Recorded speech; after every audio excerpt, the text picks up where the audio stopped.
trabajo, identidad, solidaridad, familia, sueños, esfuerzo, empatía, desarrollo, patria, soberanía, consumo nacional. Un proyecto que nos contiene y nos conduce a un futuro mejor. Productores y mercados. Oscar Russo, Claudio Balbuena, Alejandro Sanz. Productores y mercados. Para conocer y entender el mundo de quienes producen para el país. Productores y mercados. Y darnos una vuelta por esta parte de la cultura nacional. Productores y mercados. La voz de quienes trabajan en silencio. Hola, ¿cómo les va? Comenzamos un nuevo episodio de Productores y Mercados en un día muy, pero muy particular porque la temática que vamos a abordar hoy es realmente apasionante. Apasionante y es compleja, pero a quien nos va a ayudar a hacerla simple es nuestro invitado de hoy. Claudio Balbuena, ¿cómo estás? ¿Qué tal? Buenas tardes, buenas noches, buenos días, bienvenidos y bienvenidas a este nuevo episodio de Productores y Mercados. Quería agregar algo a la presentación que seguramente vas a hacer, porque ¿cómo puede uno vincular la antropología con la producción y los mercados? ¿Cómo uno puede vincular los conocimientos que son complejos, porque son estudios permanentes que se hacen para explicar el presente, pero uno puede, no solo la antropología, sino la arqueología? A mí me parece... ¿Quién nos va a ayudar a entender todo esto? El presente tiene que ver y está directamente relacionado con lo que pasó hace 3.500 años. Exactamente. Pero para eso, como esta pregunta nos nació hace tiempo y tuvimos el agrado de conocer a quien está sentado en la mesa con nosotros hoy, que no solo es arqueólogo, sino también es antropólogo. Él es licenciado en Ciencias Antropológicas con orientación en arqueología y doctor de la Universidad de Buenos Aires. Desarrolla la investigación en el CONICET, más precisamente en el Instituto Nacional de Antropología y Pensamiento Latinoamericano. Es docente de la Facultad de Filosofía y Letras de la Universidad de Buenos Aires. Es tantas cosas más. Escribió textos. Tenemos el agrado de recibir al licenciado y doctor Pablo Marcelo Fernández. Grande, Pablo. Bienvenido. Muchas gracias por la invitación y muchas gracias por la presentación. Qué bueno, los voy a tener en cuenta para que me presenten siempre. Conoce nuestra humildad y sabemos de la tuya. No, por favor. Pero... la verdad, un placer y esto que ustedes decían, ¿no? Al principio de cómo se conjuga el tema de la investigación y la producción. Y a veces yo creo que es un poco uno de los temas que giran no solamente en estos tiempos, ¿no? En estos tiempos de manera bastante cruda, porque hay mucha denostación a la investigación básica y se la trata casi como de algo superfluo, innecesario, y se busca, digamos, se está detrás de la bandera de lo aplicado, ¿no? Pero la realidad es que, digamos, los que nos gobiernan, los que nos piensan, los que nos dirigen acá y afuera, se basan en las ciencias sociales. Usan teorías que alguien pensó en el marco de esas disciplinas y que se siguen pensando en el marco de esas disciplinas. Del aporte importante al conocimiento que otorgan estas disciplinas. Pero, ¿cómo empezaste? ¿Cómo llegaste a hacer a que en tu vida aparezca la arqueología, aparezca la antropología? Sobre todo porque son dos términos que a uno le queda tan distante. Digo, no por feo, porque sino al contrario, te llama tanto la atención, pero no sabés qué es. Exacto, sí. Bueno, eso, yo durante muchos años fui docente del CBC. Entonces, más de 20. Y la verdad que ahí siempre teníamos el desafío de explicar lo que hacíamos para un chico o una chica 17, 18 años que quizás nunca había escuchado esa palabra y menos tenía idea de qué cosas hacíamos. Y una de las cosas que siempre nosotros resaltábamos es que básicamente estábamos interesados en la cultura. O sea, los antropólogos y también los arqueólogos por extensión están interesados en la cultura humana, en las distintas culturas humanas, en nuestra capacidad de generar cultura y sobre todo de transmitirla. Ahora te preguntaría uno de los chicos de 16 Sí. años, profesor, ¿qué es cultura? Bueno, la cultura tiene más de 200 definiciones. Para eso te la pregunto. Y de hecho, en la actualidad sabemos que hay animales que tienen cultura, ¿no? ¿Cómo es eso? Y bueno, porque reúnen ciertas características de comportamiento aprendido. Básicamente una cuestión que casi es un parteaguas, es justamente el comportamiento que está aprendido, es la base de lo cultural. Y hoy hay grandes debates, ¿no? Porque durante muchos tiempos en las ciencias sociales siempre se iba acerca de cuál era el peso de lo natural en el comportamiento de las personas.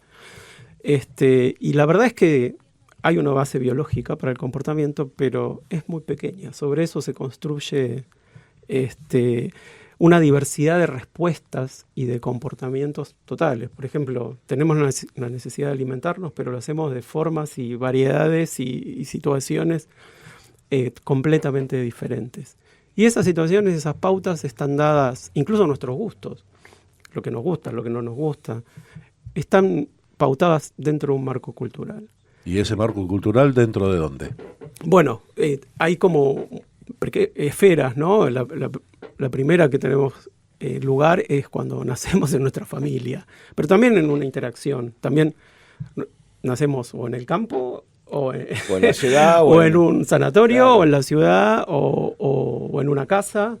Y ahí, bueno, hay diferencias. O sea, la cultura es lo que nos engloba, nos contiene. A veces es un poco, usábamos como una metáfora, ¿no? De decir, ¿vieron antes los carros que llevaban el caballo que tenía sus anteojeras para que no mirara? Bueno, a veces la cultura actúa como ese límite, ¿no? Claro. Nuestra cultura condiciona lo posible y lo imposible. Se puede hablar de un conjunto de creencias, un conjunto de actos que no son pensados, o sea, son actos por reacción o por repetición. Sí, aunque eso puede ser definido como una base, pero también hay cierta flexibilidad. Nosotros también podemos repensar nuestra cultura. Justamente esa es una característica también humana, ¿no?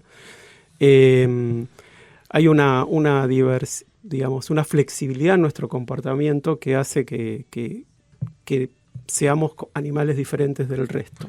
No quiere decir mejores, No, diferentes. por supuesto. Pero ¿en qué incide el exterior en la cultura propia? Porque vos, digamos, cada uno me imagino que somos un ser cultural, independientes, individuales, pero también colectivos. Por supuesto.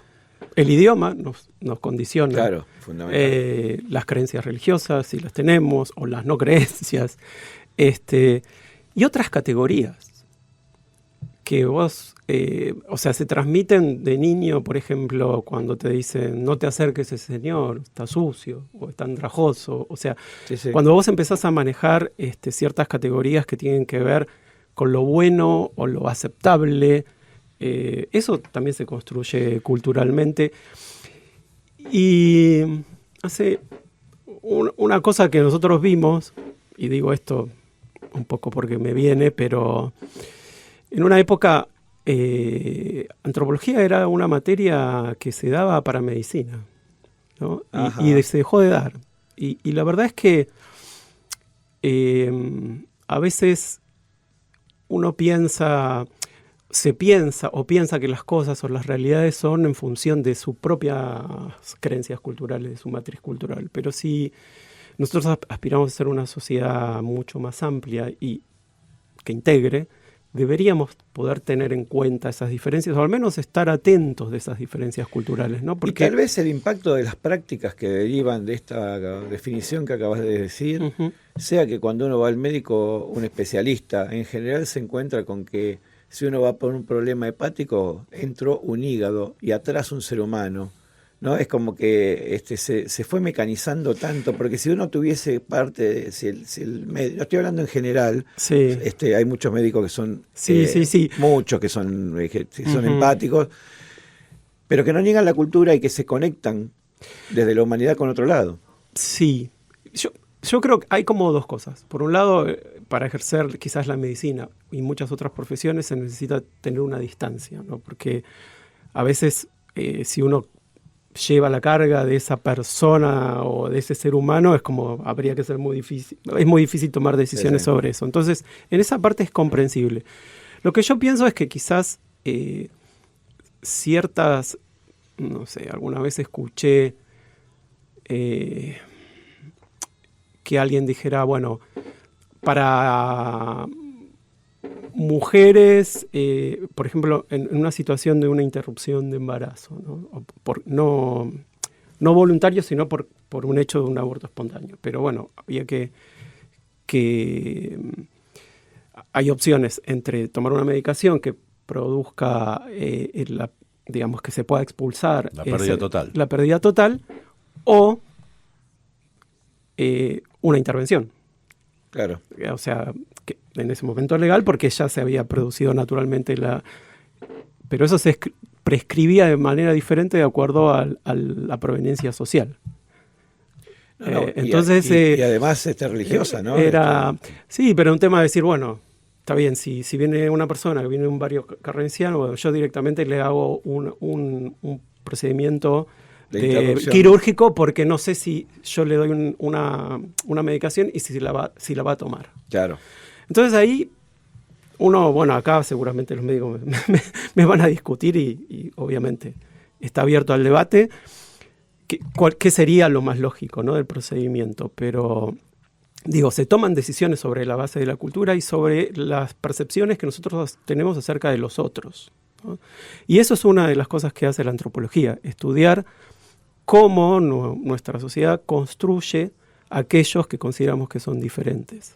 ¿Y los focos principales que tiene la antropología, cómo construye el saber antropológico? ¿Con qué herramientas? Hay un montón de variantes o de subdisciplinas. O sea, la arqueología es una parte de... Ahí vamos a hablar porque tenés mucho para hablar de eso. Sí, de las ciencias antropológicas, ¿sí? Los arqueólogos tenemos la particularidad de que, por un lado, estamos tratando de recrear la cultura del pasado. O sea, mientras que un antropólogo social puede hacer una observación directa de un grupo social y participar de sus prácticas cotidianas, de los rituales, de sus creencias. Incluso hay un montón de trabajos antropológicos. No hay que estar pensando en una tribu aislada, ¿no? O sea, hay antropología, trabajo de antropología en las instituciones escolares, en las instituciones médicas. Bueno, hace poco algunos se escandalizaban diciendo que en un hospital psiquiátrico trabajaba un antropólogo, ¿no? Eso, la verdad es que en realidad lo que se estaba buscando era tener una visión mucho más amplia y menos reduccionista, ¿no? Y entender cómo hay ciertas cuestiones que están relacionadas con estos aspectos culturales y que tienen un peso. Y sobre todo, o sea, imaginemos situaciones en donde, no sé, un maestro tiene que dar clases para un aula en donde hay chicos que tienen un 70% o un 50% que son extranjeros.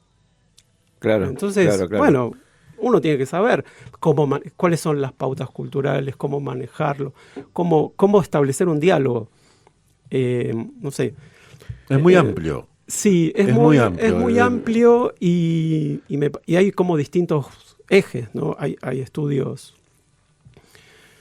centrados, por ejemplo, en los aspectos jurídicos o en el funcionamiento de las instituciones.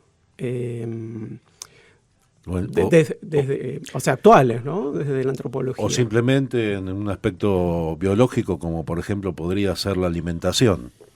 También hay estudios, bueno, hay muchísimos estudios. Y a eso te dedicás vos, ¿no? Sí, un poquito, sí. Un poco a eso, pero mucho tiempo atrás, sí. Al tema, bueno, ese fue como mi vida de entrada en la facultad, ¿no? Me especialicé en el estudio de los restos de animales que aparecen en los sitios arqueológicos. Para conocer los testimonios de quienes sueñan y trabajan en silencio, te invitamos a escuchar Productores y Mercado. Productores y Mercado. El estereotipo del inglés de los huesos, bueno, un poco caí en eso, ¿no? Y bueno, todo el mundo me pregunta si encuentro dinosaurios y todo eso, y bueno, aclaro que no. No tenemos nada que ver con el tema de los dinosaurios, porque eso es lo que hacen los paleontólogos, que es una rama de la biología. En nuestro caso, el eje está puesto en las personas, en los seres humanos del pasado, y en la posibilidad de poder obtener información sobre las prácticas culturales de la gente a partir, en este caso... Para construir la vida cotidiana de una comunidad, sí, la manera en que se las intervincula, las sus costumbres. Bueno, yo me formé en una escuela en donde tiene mucho peso el tema de la interacción con el medio ambiente. ¿Sí? Entonces, eso también está bueno porque es una manera de entender la interacción que hacía la gente con su entorno a través del tiempo. Y bueno, de ahí se pueden aprender lecciones para el presente, ¿no? Sobre qué cosas estamos haciendo. Bueno, de hecho hay una fuerte pelea a nivel mundial como para poder primero denunciar procesos industriales o determinados usos en determinados sectores de la producción que son altamente contaminantes. Uh-huh. Y que terminan generando un problema serio a nivel climático o terminan arruinando parte de los sectores productivos que tienen que ver con la producción de alimentos mayoritariamente o de otro tipo de procesos como medicamentos, los pasos de la medicación. Ahora, esta cuestión de que vos puedas ir a reconstruir la manera en que vivían, y esas prácticas, y que fueron las que dieron de alguna forma lo que hoy están como valor, tener en cuenta aquella comunidad que era armoniosa con el ambiente, lo que hacía para poder volverlas en práctica el día de hoy. ¿Eso se puede hacer así? Bueno, lo que pasa es que ha cambiado mucho el contexto, ¿no? O sea, no, creo que incluso mismo a las comunidades que se reconocen como tradicionales o los pueblos originarios, no es que están buscando volver hace 2000 años atrás. Me parece que nuestra sociedad debería como escuchar más y básicamente atender el reclamo de que o sea, hay mucha diversidad, ¿no? Distintas opiniones, desde aquellos que no quieren tener nada que ver con los estados modernos hasta aquellos que sí quieren participar como un grupo más en donde con el reconocimiento de su identidad y sobre todo de sus derechos. Lo que pasa es que, bueno, la cuestión de la tierra es un tema muy complejo en Argentina. Esos aportes antropológicos para poder ayudar a pensar la problemática ambiental. ¿Quiénes fueron tus maestros en eso? Bueno, hubo... Dos preguntas en una tesis. Sí, a ver... tuve muy buenos profesores, bueno, Luis Borrero, Hugo Jacobaccio, Guillermo Mengoni, Goñalos, la verdad que no me acuerdo de todos, pero sí personas que tenían como una idea de pensar sobre todo a la arqueología más allá de la especialidad y ver qué conexiones o proyecciones podrían tener con la actualidad, ¿no? Y eso, en eso sí yo me formé en un equipo liderado por Cristina Belelli, que fue una persona que siempre pensó primero, en no estar en un lugar desde la academia, ¿no? Sino un lugar en donde nosotros pudiéramos interactuar con las poblaciones, con las personas que estaban en lugares en donde nosotros investigábamos. Y eso siempre, digamos, fue como algo que aprendí y me formó y que tratamos de seguir continuando y pensando también en los sentidos de lo que nosotros hacemos para la gente, ¿no? A eso quería ir. Uh-huh. Yo sé que vos tenés un equipo de becarios con el cual estás trabajando y desarrollando las investigaciones. Uh-huh. ¿Qué investigás hoy? Bueno, hoy estamos en un proyecto que lo que busca es tratar de reconstruir la historia poblacional del bosque y la estepa del noroeste de Chubut. ¿Esto qué quiere decir? ¿Cómo fue ocupado este ambiente a través de los milenios? ¿Sí? ¿De qué manera? ¿Sí? Justamente en ese lugar hay una población muy escasa. Bueno, en algunos sectores sí y en otros sectores no. ¿Sí? Pero básicamente estamos hablando de sociedades, las más antiguas, de cazadores-recolectores. ¿Cuántos años? Bueno, hay un sitio que en la zona de bosque que tiene la mayor antigüedad que registramos hasta ahora en esa área, tiene 8.200 años. ¿Y cómo comprobás eso? Bueno, ahí nos ayudan otras disciplinas. Básicamente lo que nosotros hacemos es fechar con carbono 14, o sea, mandar, nosotros no lo hacemos, lo mandamos a un laboratorio. Hay un laboratorio en La Plata que estaba funcionando hasta hace poco y que ahora ya no está recibiendo más muestras. Entiendo que debe ser por la situación que está atravesando toda la ciencia. Es de la universidad. Claro, Universidad de La Plata. Sí, y del CONICET. Pero hay una...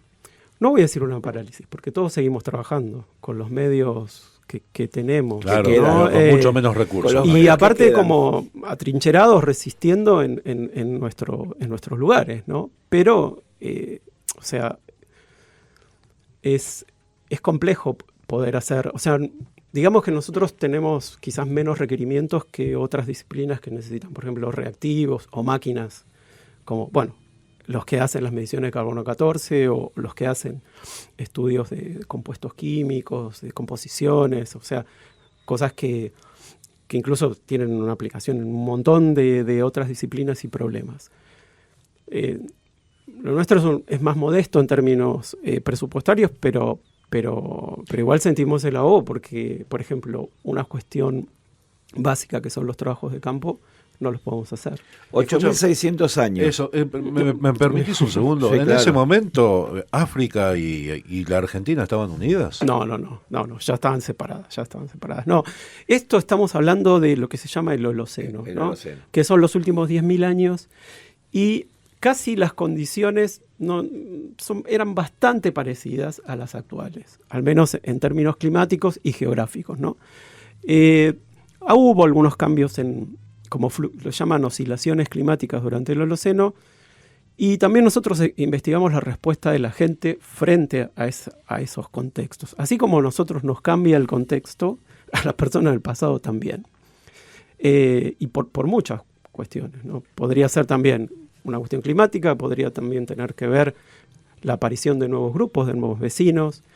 Las sociedades de cazadores-recolectores básicamente son personas que basan su sustento en lo que produce el medio ambiente. Bien. Entonces, bueno, dependen de la oferta de esos recursos que fluctúan, pero el conocimiento acumulado a través de muchos años es una forma de vida que tiene un desarrollo muy largo en nuestra especie,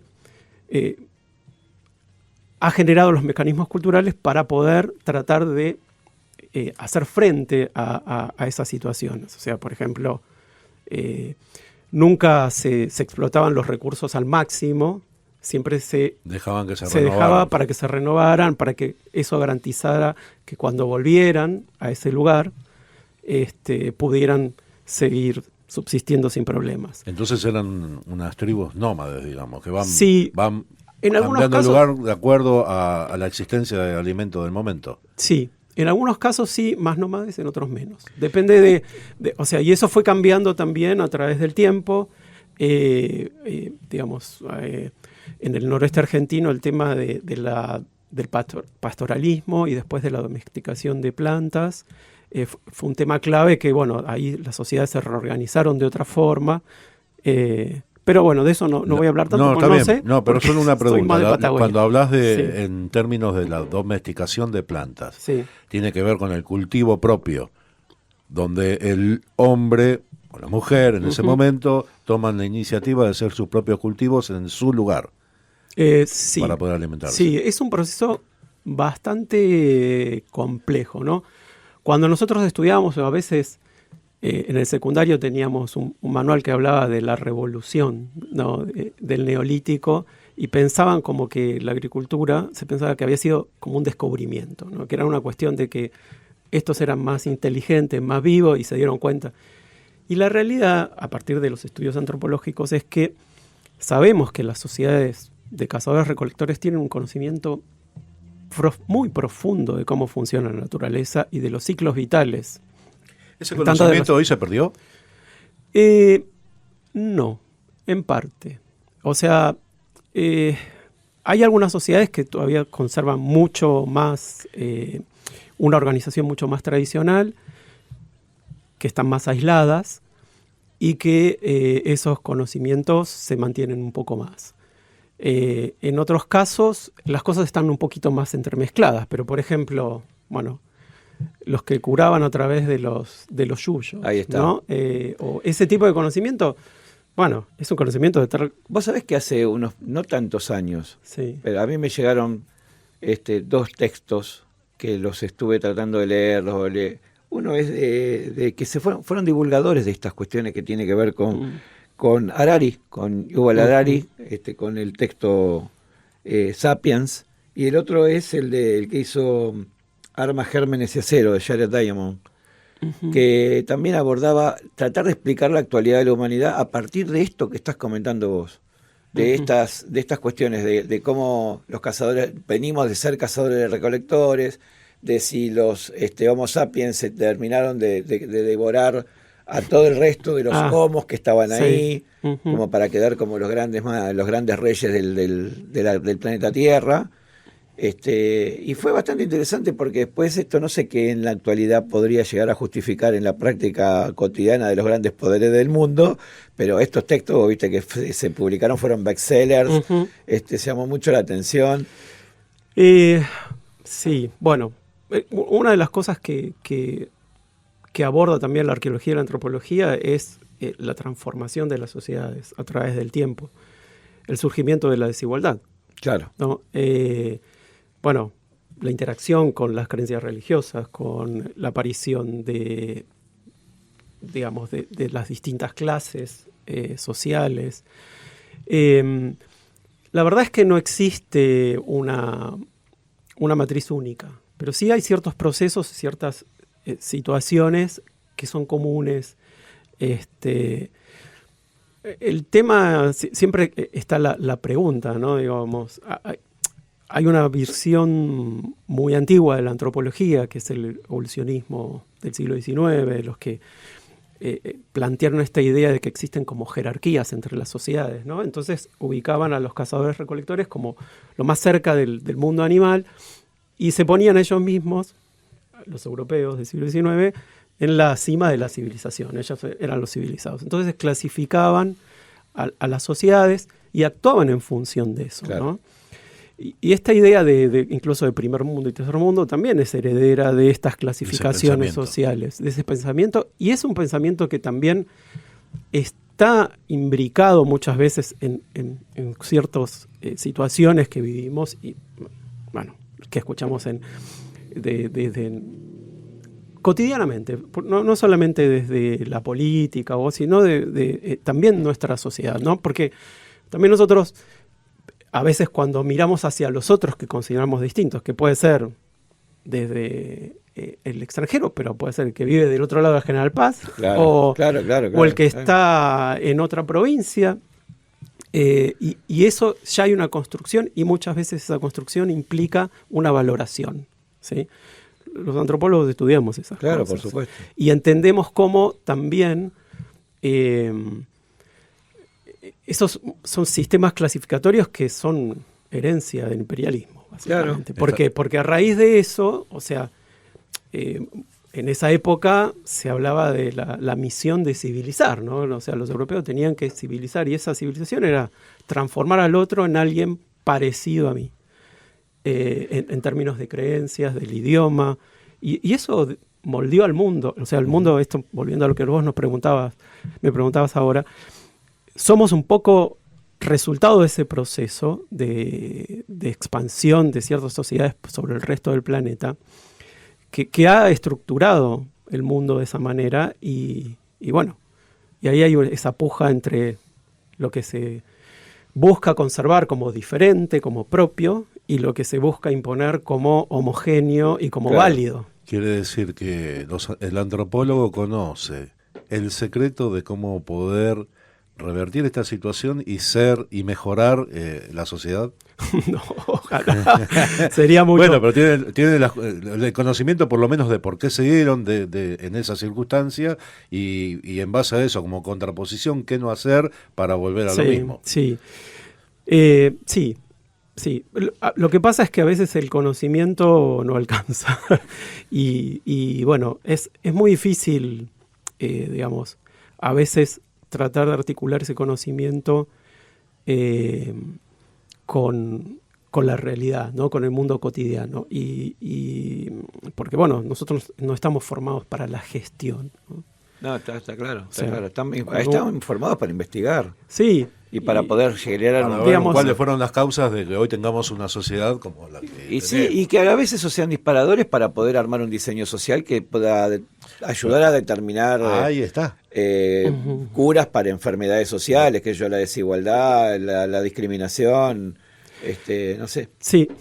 Sí, yo creo que desde las ciencias sociales hay mucho para decir, y de hecho hay un montón de investigaciones que se hacen desde un montón de disciplinas, no solamente de la antropología, que buscan aportar soluciones a grandes problemas. El tema es que buena parte de los problemas que percibe nuestra sociedad, no sé, la falta de trabajo, la inseguridad, el tema de, bueno, la desigualdad, son cosas que no son fáciles de desarmar ni fáciles de abordar. La falta de dólares. Todo eso. Sí, bueno. También tiene un componente cultural dominante porque es, creo que el imaginario de quien quiere ser rico no piensa que tengo que tener un peso. Pesos, claro. Tengo que tener Sí. dólares. Sí, señor. Bueno, Y no yuanes. yo creo que también eso tiene que ver cómo nos percibimos, ¿no? Esta idea de que parece que siempre nos sonó lindo esto de como que ser la París de Claro, Sudamérica. claro. Esas cosas era como el canto de sirena. Nos decían, no parece en Latinoamérica. Esta idea de que somos europeos o somos más europeos que el resto, en cierta parte de la sociedad eso seduce porque pareciera que valida, ¿no? Lo dijo un expresidente, que éramos descendientes de los barcos. Y bueno. Cada productor tiene una historia y cada historia una vida que lo hizo posible. Producción y mercado. Eso es importante, me parece, que si nosotros podemos empezar a descolonizar nuestra propia cabeza, ¿no? Ese sería como un primer paso, al menos, no digo para tomar un partido, sino para reflexionar sobre cosas que pensábamos como naturales y que en realidad son resultado de convenciones sociales. Querido doctor Fernández, Claro. entonces ve que yo tenía razón, que ustedes tienen el secreto para poder cambiar la sociedad. Bueno, mirá, voy a aportar, no sé cómo transitaste la irrupción de la antropología en materia de derechos humanos en Argentina, ¿no? El grupo antropólogo forense ha dado un antes y un después y la posibilidad de poder reencontrar y explicar una parte de la historia, ayudar a la justicia, ayudar a los familiares que estaban queriendo saber qué había pasado, hijos, nietos. Sí. ¿No? Bueno, la verdad es que dentro de la antropología de Argentina es como una referencia súper importante de lo cual todos nos sentimos muy orgullosos. Y sobre todo que se haya podido mantener y sostener a través del tiempo. El equipo es prácticamente es de los pocos que tiene una independencia a nivel estatal, que funciona de manera independiente de los contextos sociales y políticos, que busca financiamiento de manera independiente de los estados para poder tener una independencia En la investigación. Y en ese proceso también ellos, el equipo actuó durante muchos años como peritos Claro. convocados por otros estados y, bueno, digamos, esos honorarios que ellos recibían los utilizaban para continuar las investigaciones en Argentina. Porque al principio, cuando volvió la democracia y empezó el estudio de todo el tema de las desapariciones forzadas, bueno, había muchas instituciones del extranjero que ponían dinero para poder sostener eso, pero después pasó el tema de la moda, digamos, y ellos, a pesar de eso, sostuvieron con su trabajo esos procesos y siguen investigando en la actualidad, a pesar de que han trabajado en un montón de otros lugares. Sí, porque fueron convocados por la excelencia de sus investigaciones, por la certeza, por esto que decías vos, ¿no? De no dejarse contaminar por poderes que... Pero bueno... Pero igual también a la vez, lo interesante es que si no hay una motivación ideológica, tampoco eso se puede sostener. Seguro, ¿no? seguro. Seguro. Hay un video institucional que hizo el equipo que se llama Tras los Pasos de Antígona, que nosotros lo pasábamos siempre en las clases. Y era muy, muy impresionante, ¿no? Porque una de las cosas que mostraba era un proceso de restitución de la verdad en el Mozote, creo que es en El Salvador, y cómo pasaron muchos años hasta que se pudieran, digamos, devolverle la identidad. Bueno, ahí mostraba la masacre de un grupo de niños y de mujeres. Es muy tremendo eso, el video, pero me parece que ilustra esto, ¿no? Esta sensación, esto, bueno, ahora, ¿no? Pero digo, cuánto, a veces, qué rápido se destruyen las cosas y cuánto cuesta reconstruirlas, ¿no? Y no pensé que mi vida iba a pasar otra vez a tener esta sensación. La tuve durante el gobierno del Menem, y ahora lo estoy volviendo a sentir, cómo se está destruyendo un montón de cosas. Y no sé, creo que quizás nunca se terminaron de explicar bien la importancia o no, o hay otras cuestiones que se ponen por encima, pero la verdad es que estamos perdiendo cosas que habíamos ganado como sociedad y va a costar mucho tiempo reconstruirlas.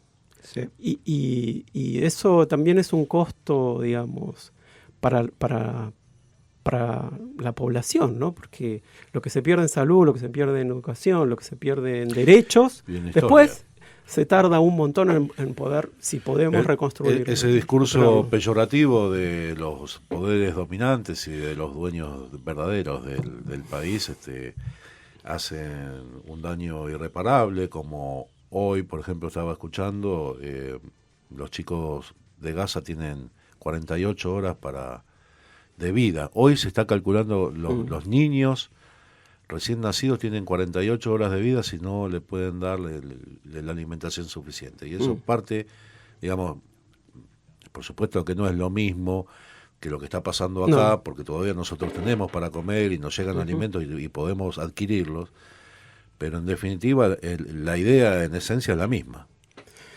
Sí, yo creo que hay, a ver,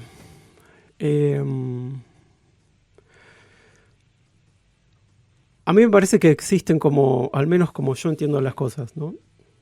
Hay como dos grandes modelos, ¿no?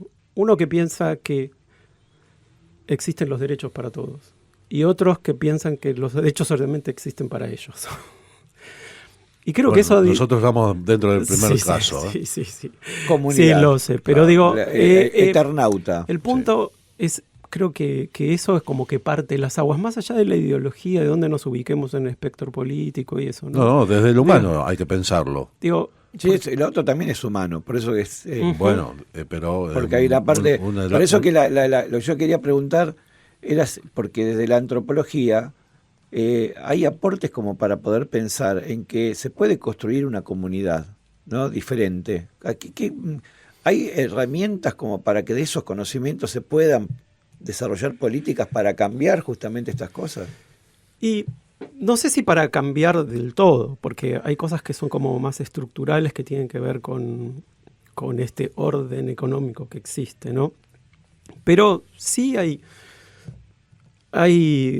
otras cuestiones que quizás son más de prácticas culturales. A veces, digo, los boicot al consumo, por ejemplo, ¿no? Determinadas cosas. Digo, quizás es una forma no pensada de acción política. Y sí, seguro. Que va hacia algo, ¿no? Estaba leyendo, por ejemplo, que en el caso de Tesla, cómo habían bajado las ventas de los... Sí, y los precios. Y bueno, digo, le pegaron donde llegó. Quizás si uno piensa, bueno, hacemos una marcha, hacemos esto, no más allá, quizás no tiene la repercusión que tuvo esto.